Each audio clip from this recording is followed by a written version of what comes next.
I want to show a game quickly, played by a strong player who's kind of local to the U.S., Shabalov. You guys might know him. He's a very good player. I've seen him play many times. And here's one game that he played recently that I thought was quite good. So he's playing black against this guy, Karamsetty. And the opening is not something to write home about. But after d5, we get the same structure that I was just talking about with you guys. There's some difference, though, because in the other position that I showed this blocked center, the knight was not developed yet to f6. So the thing that Pat Ragnarok suggested was knight e7, and I guess his idea was to play f5. And that's exactly what I showed in that example. But here with the knight on f6, there might actually be other great ideas. So let's see what else we could do here besides knight e7. What else is nice? I'll at Jake and ask him, would you like to play knight a5? Is it a good idea here?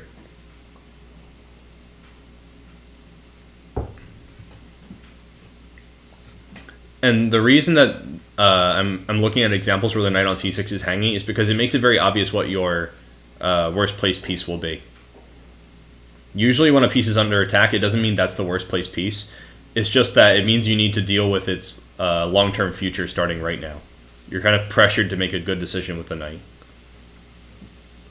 Him66 is correct. Knight e7 and f5 is very typical in a King's Indian. And this is basically King's Indian. We are going to have to spend a move with the knight from f6 to get the f5 break, however. I still think it's good. Like, I don't know if playing h3 is necessarily going to benefit white in this situation. But also having a bishop on d3, they might be well equipped to meet the f5 break. Pat Ragnarok is suggesting the King's Indian plan. But is there any other way that we could play this position? Yeah, we could play knight b8. So if we play knight b8, is this sensible?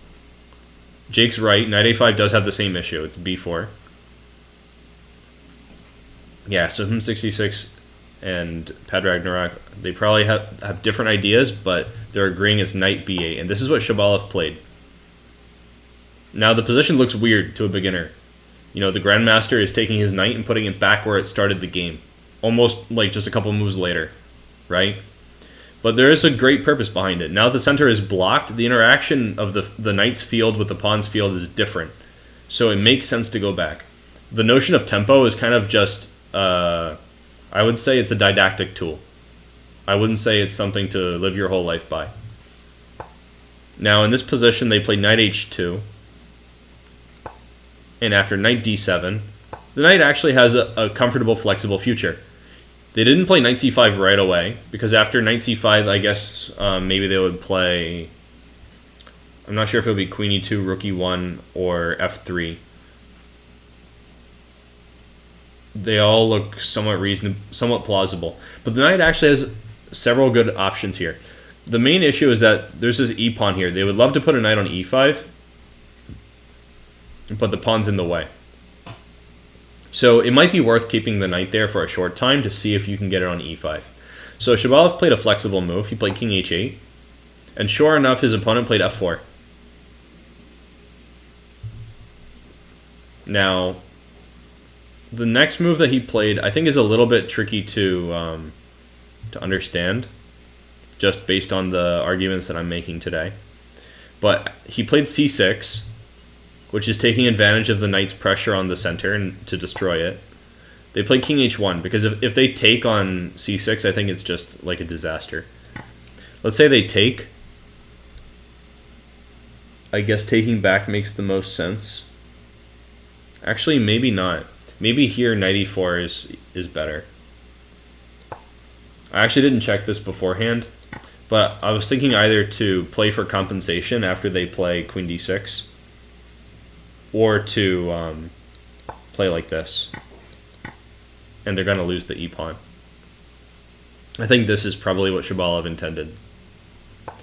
But again, I didn't look at it very, very strongly. Queen b6 intermezzo. Okay, maybe this is true as well. I kind of like knight c5 though, honestly. It looks very cool.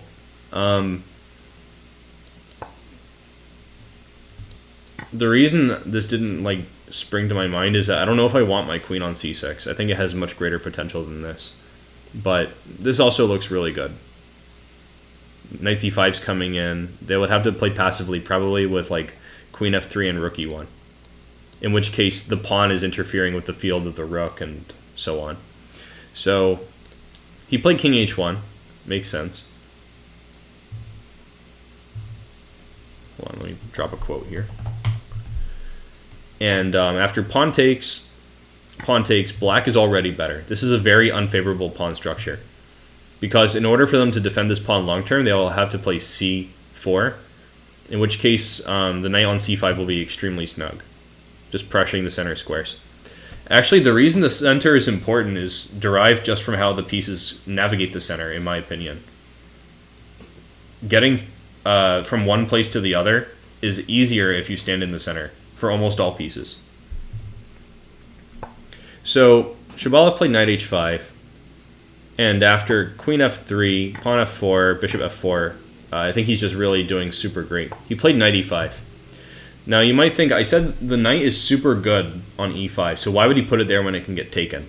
The reason is that whatever piece stands on e5 is going to be awesome. It's a center square, and it can never be attacked by a piece that has stability and long-term access to e5, because the pawns are gone. The pawns that can attack e5 are the most useful for controlling that spot long-term. So if e5 is a long-term stronghold for black, black is just better. For instance, after bishop takes e5, the threat of knight g3 is already overwhelming. They cannot eliminate this strong knight. So they played queen f2, and that got chopped off. The knight that was standing on the edge ended up trading itself for a bishop. And I'll show you guys quickly the rest of the game. Shabalov played, in my opinion, really well. He nailed the queen down to the b-pawn. And then he played this very active pawn sacrifice. Basically, he didn't care about this one pawn as long as it increased the scope of the rook. 66 is mentioning a lecture by Krush about what to do when two of your pieces want the same square. I don't think this is an example like that, because if we back up, the pieces are not competing.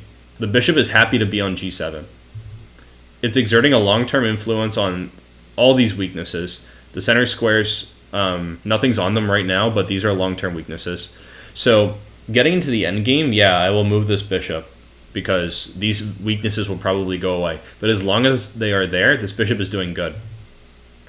In fact, the power of the bishop could be expanded by a knight in front of it, because then we have new discover attack possibilities.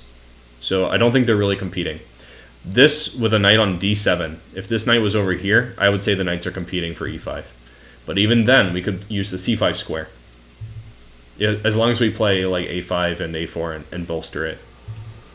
But that's a fair point. When multiple pieces want to use one square, sometimes it leads to a decreased efficiency.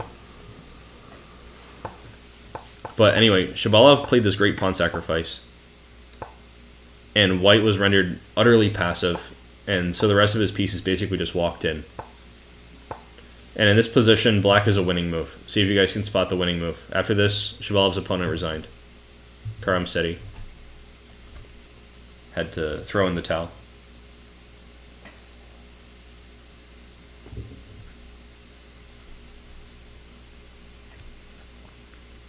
By the way, I like this example because I don't think that Shabalov necessarily had to look at really concrete stuff to win this game. I think he just puts his pieces on good squares, and the rest just naturally follows. He sets up situations where the pieces are actively interacting with the opponent's pieces, rendering them kind of passive, where they're not able to use most of their 2 or 3 move possibilities effectively. Like the queen was tied to b2, and so on. The bishop on a4 got put out of play by the a4 move. So how do we win the game in one move here?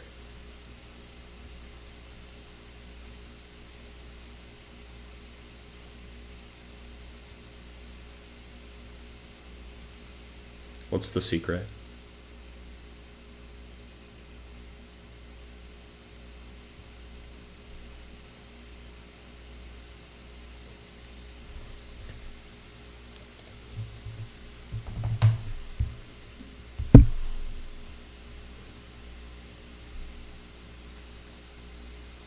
Knight takes b2 wins a pawn, but I think it's really selling short.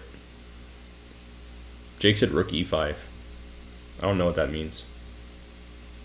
Because there's no way that a rook can go on e5.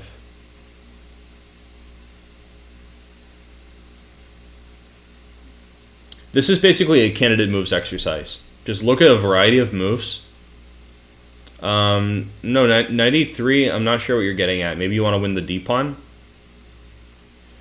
Rook e8 is probably... Actually, bishop takes e8 is possible, Jake. You have to look out for these long range attacks. I think you are stumbling into them a little bit more than you should.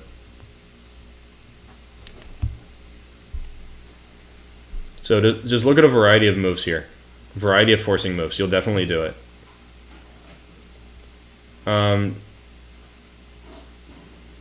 Pad Ragnarok, after knight e3, well, 66 got it, but after knight e3, they might be able to get some counterplay somehow.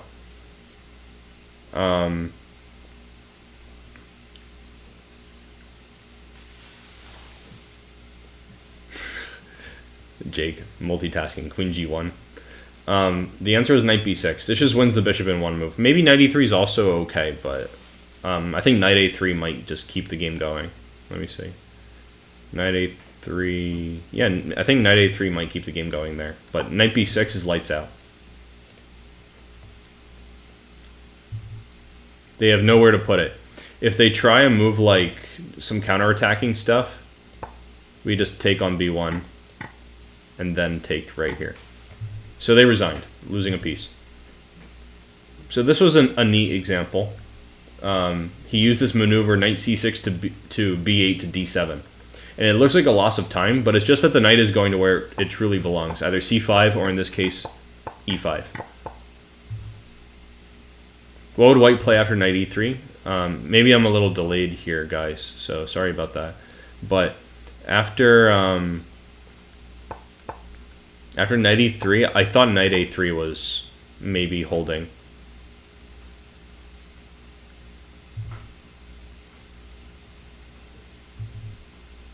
I'll just check with the engine quickly so we can move on.